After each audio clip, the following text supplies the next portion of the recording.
bem com vocês? Hoje a gente vai iniciar nossa aula agradecendo a Deus por uma semana maravilhosa, agradecendo a Deus pelo Dia das Crianças que foi ontem, não é? Eu tenho certeza que todos vocês se divertiram, aproveitaram com suas famílias e vamos também pedir a Deus que lance o seu olhar de proteção sobre todas as crianças do mundo, todas as crianças que nesse momento não possuem um lar ou não possuem uma família, que essas crianças possam ser abençoadas e protegidas, especialmente aquelas que encontram-se em hospitais, passando por algum tipo de tratamento de saúde. Que Deus possa olhar por cada uma delas, abençoar e livrar de qualquer mal, tudo bem? Vamos agradecer muito ao Senhor e vamos dar início à nossa aula de arte, que a gente não tem tido aula de arte, né? Porque vai acumulando conteúdo e a gente não pode colocar tudo junto. Vamos aos poucos, etapa por etapa. Hoje nós vamos dar sequência no nosso estudo da cultura e civilização grega e nós vamos estudar um pouco sobre outra manifestação artística do povo grego chamada teatro. Como nós já conversamos várias vezes, a cultura ocidental, de maneira geral, ela é muito influenciada pelo povo grego, pela civilização antiga grega. E isso não seria diferente com o teatro. Vocês já pararam para assistir uma peça teatral? Alguns de vocês já teve a oportunidade de assistir uma peça teatral? Não? Mas com certeza já assistiram a uma novela, certo? Vocês sabem o que significa a arte da interpretação? Da onde vem a arte da interpretação? Onde surgiu, onde se teve essa primeira ideia de fingir a realidade? Então vamos dar sequência e conhecer um pouco mais sobre essa manifestação artística, né? Então nós vamos conhecer a partir de agora um pouco mais sobre a origem do teatro grego, por que surgiu, qual foi o incentivo, qual foi a inspiração para aquele povo criar essa arte tão maravilhosa que nos ajuda a despertar um pouco da nossa criatividade, sair um pouco da realidade, né? Ou ver a realidade de maneira diferente também serve, também é útil, né? Então, olha só, o teatro grego, ele surgiu, né, por volta do século V a.C. E nós temos aqui uma imagem representativa de como era a sua estrutura. Ela é ilustrativa, porque hoje em dia, devido à deterioração do tempo, esses espaços eles estão muito deteriorados. Então a gente tem uma leve lembrança de como eles poderiam ser. Então ele vem da palavra teatro, cujo significado é local onde se vê. Então toda a estrutura do teatro grego ela era montada para que se visse com um olhar privilegiado os atores encenando as peças. Como nós já conversamos várias vezes, o teatro grego, e assim como todas as outras manifestações culturais gregas, elas surgem muito a partir de uma base religiosa. Os gregos, eles eram politeístas, nós já conversamos sobre isso. Isso quer dizer o quê? Vocês lembram o que é ser politeísta? Como nós já conversamos, ser politeísta é acreditar em vários deuses. Então, como eles tinham vários deuses, eles tinham várias maneiras também de cultuar e de prestar homenagens a esses deuses. O teatro não vai ser diferente. Então, ele surgiu como uma função religiosa. Há muito tempo atrás, antes de Cristo, os gregos faziam cerimônias religiosas para os seus deuses. Entre esses deuses havia Dionísio, que era o deus da colheita, o deus da uva, o deus da festa. Então fazia-se semanas de celebração em função desse deus, né? Fazia-se cultos, músicas, né? Homenagens durante uma semana todinha. Então, essa manifestação cultural, o teatro, ela surgiu justamente a partir daí, desse momento em que se fez manifestações e homenagens direcionadas ao deus Dionísio, que é esse daqui que vocês podem estar observando, uma representação por meio de uma escultura, que é outra arte que a gente também já estudou, que representa essa figura divina. Quem foi o coleguinha que teve a primeira ideia de iniciar essa interpretação do real? Também foi durante as manifestações de celebração em função do deus Dionísio.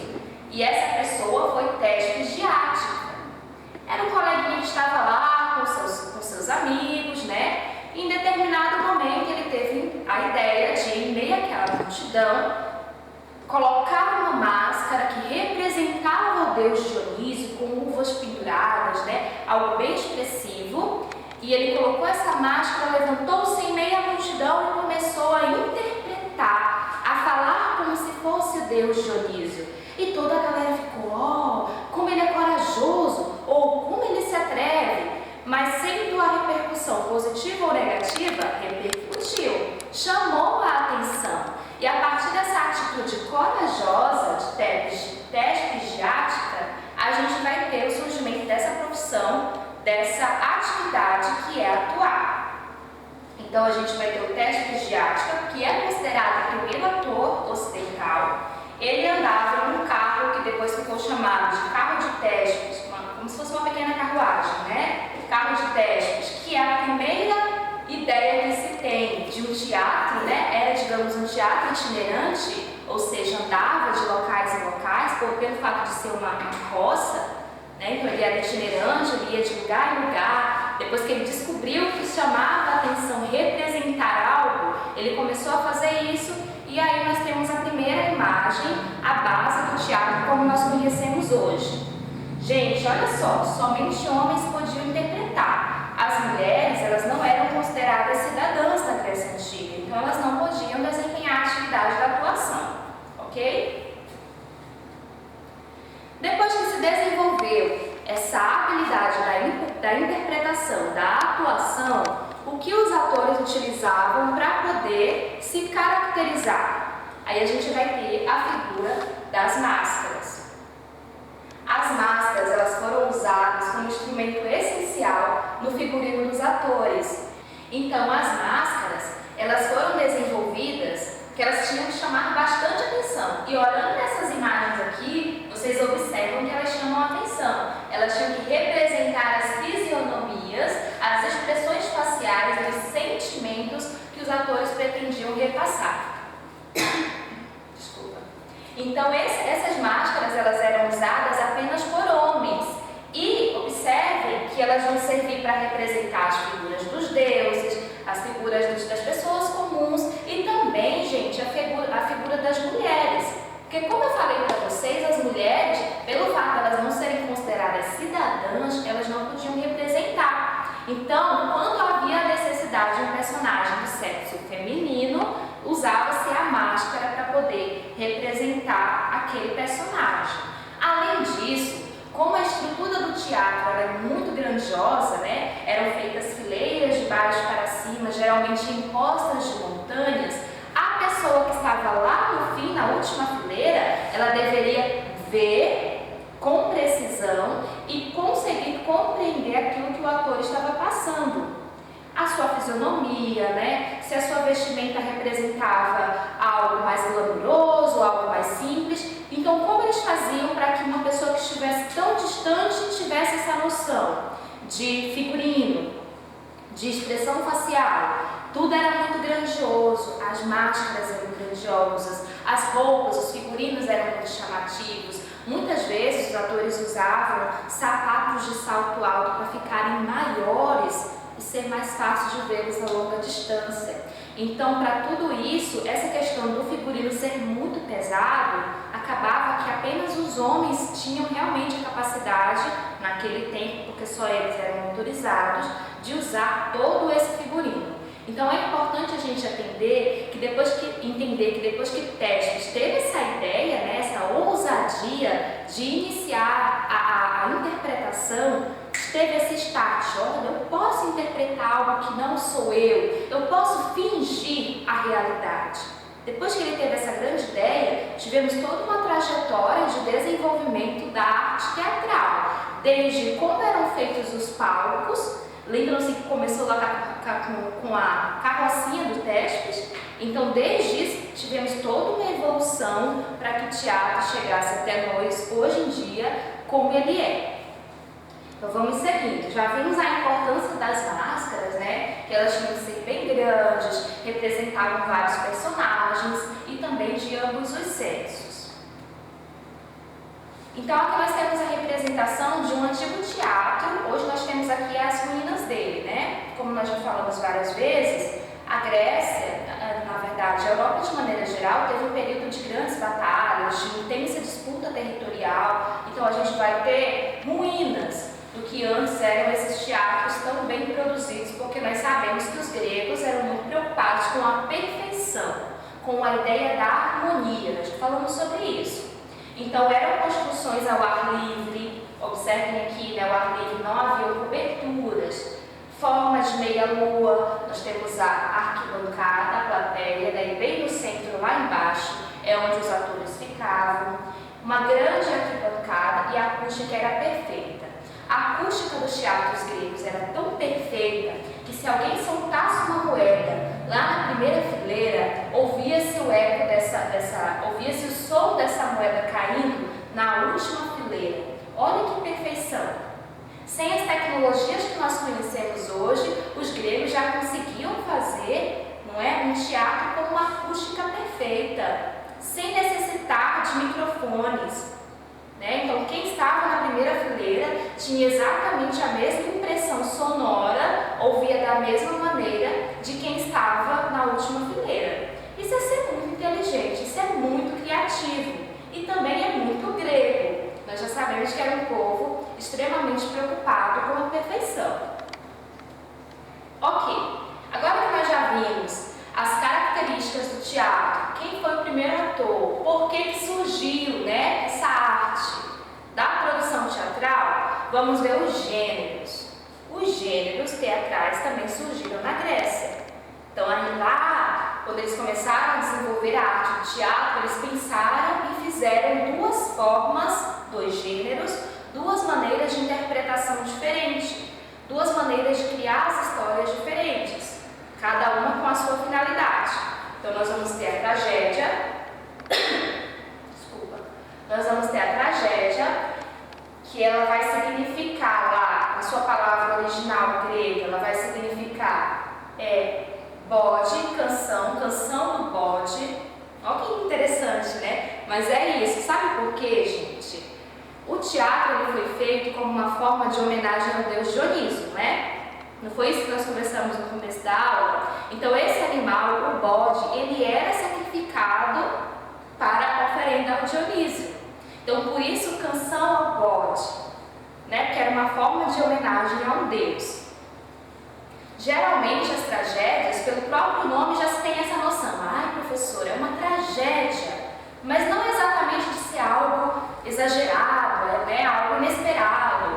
Mas o gênero tragédia, como era interpretado lá na Grécia Antiga, é pelo fato de abordar histórias com finais infelizes, histórias de grandes personagens heróicos, de deuses, de grandes reis. As tragédias é um gênero, né? Como era interpretado na Grécia Antiga, que era somente para retratar as pessoas mais importantes da sociedade e os deuses. Então, a galerinha ali, a sociedade comum, não era representada em tragédias. Né? As tragédias eram feitas para representar histórias grandiosas, mas todas elas com finais infelizes.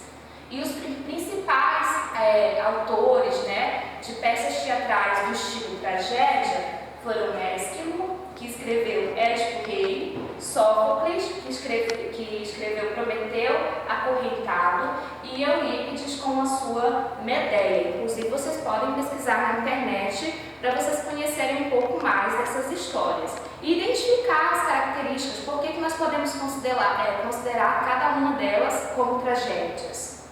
Vamos seguir? Depois que nós falamos da tragédia, agora a gente vai falar de outro gênero, que é a comédia, que eram os gêneros principais do teatro grego. Uma observação, como eu falei para vocês, a tragédia ela era feita para representar histórias grandiosas, de deuses, de reis, de heróis. Já a comédia, não. A comédia era feita para representar a galera da sociedade mais comum, o cotidiano da sociedade, representava homens comuns e era feito de maneira meio jacosa, mais leve. Jacoso quer dizer o quê? Leve, risonho, alegre, né? Muitas vezes crítico, para criticar determinado tipo de atitude do homem comum. Então, assim, as tragédias eram para retratar os homens importantes da sociedade. As comédias eram feitas para retratar a parte mais, né, comum, o social, né, o cotidiano, certo? Iam retratar histórias mais leves, para diversão mesmo do público. Ao contrário, lá que a tragédia levava muita reflexão. Então a gente vai ter esse gênero, né, que ele é bastante crítico, vai abordar aspectos da sociedade de maneira cômica. E que sociedade? A sociedade mais comum, né? A galera lá da sociedade, os comerciantes, os feirantes, os escravos. O principal escritor do gênero comédia da Grécia Antiga é Aristófanes, e eu trouxe aqui a citação de um texto, o nome de um texto que ele escreveu, que é As Vésperas, que inclusive indica lá no livro de vocês. Pessoal, um detalhe que eu esqueci de observar. Esse conteúdo está na página 15 à página 18 do livro de vocês, tá bom? Então vocês podem acompanhar, reler, reforçar, tá bom? Não fiquem presos só à aula. E como eu disse, esses textos dos principais autores, dramaturgos da Grécia Antiga, eles estão disponíveis na internet e vocês podem pesquisar para conhecer um pouco mais, ok? Então é isso, nós vimos lá os gêneros, nós vimos de onde veio o teatro, o que estimulou o seu surgimento, falamos que as mulheres não eram autorizadas a atuar, falamos da acústica do teatro grego, como era perfeita, como era harmoniosa, não é? Falamos dos estilos que representavam determinadas partes da sociedade e agora chegamos ao seu momento de produzir, de colocar em prática aquilo que você aprendeu. Então você vai ler das páginas 15 à página 21 para reforçar a sua aprendizagem que está no seu livro, que vai reforçar sobre essa questão da origem do teatro grego e também vai falar bem detalhadamente, que eu achei bem interessante, sobre as máscaras, não é? Vai mostrar detalhadamente para vocês sobre as máscaras e o que elas representavam. Então dê uma olhada com atenção, mergulhe no seu livro que você vai descobrir muitas coisas interessantes, tudo bem? Depois de fazer a leitura, você vai fazer a atividade da página 18. No que consiste essa atividade? Você vai construir um pequeno texto teatral, não é? Pode ser do gênero de tragédia ou do gênero comédia. Você pode ter uma inspiração sobre os deuses, como nós falamos, sobre a cultura grega em geral, ou você pode também, sabe, ter uma inspiração sobre o Dia das Crianças. Por que não? Faça um texto teatral sobre como foi o Dia das Crianças aí na sua casa. E depois a gente compartilha com os colegas, vamos socializar e mostrar para os nossos alunos atuando. O que vocês acham da ideia? Não é legal? Eu mesma quero ver, tá bom, gente? Então eu vou ficar curiosa aqui, aguardando o trabalho de vocês. Desde já eu agradeço muita atenção e quero agradecer também por vocês terem acompanhado as aulas, por vocês estarem participando, isso é muito importante, tá bom? Então fiquem com Deus, a gente se encontra lá no Zoom e até a próxima!